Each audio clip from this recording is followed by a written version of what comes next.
Well, we're very privileged today to have Daniel and Mandy Watson, alumni of Johnson, here with us, and they have just been the focus of the Extreme Makeover Home Edition television show here in Knoxville, and we're so glad that they could come and talk with us. How did you come to establish the Restoration House? Well, the Restoration House really started with one question in the living room of a friend.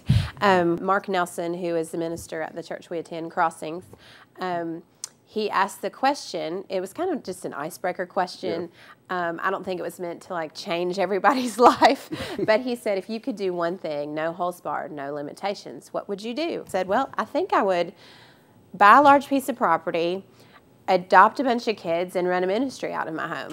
What is the Restoration House? What ministry is it focused on? We work with low-income single mothers and their children, and our purpose statement is helping to restore single mothers and their children back to God's good intent for their lives.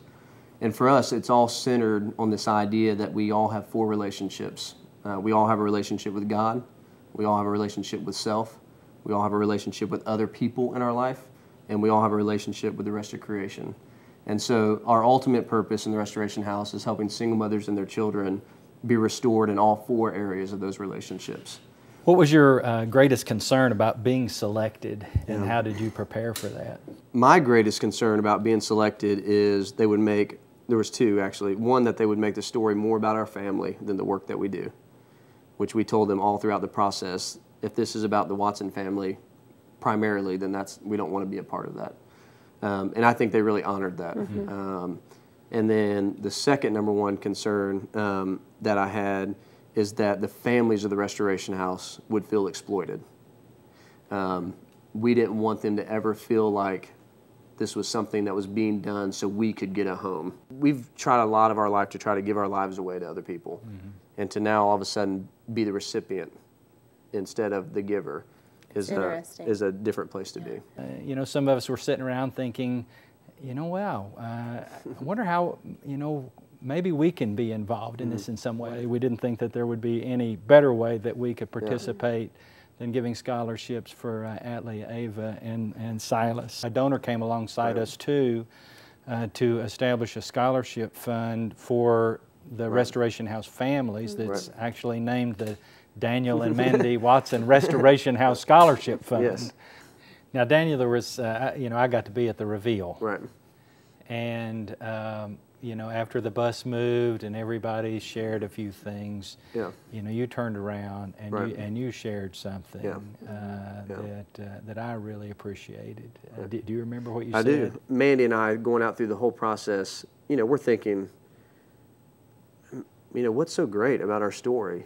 You know, we came from, you know, we came from single moms. We're now working with single moms. You know, we love kids. There's lots of people who love kids. Yeah. You know, we didn't see a lot of uniqueness in our story, which, you know, for TV, they want uniqueness.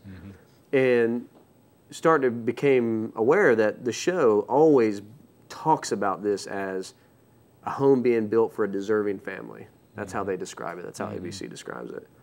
And just the more and more we thought about that and prayed through that and thought about that, we were just convinced that there is no family, no matter how wonderful they are, that deserves what happened to us.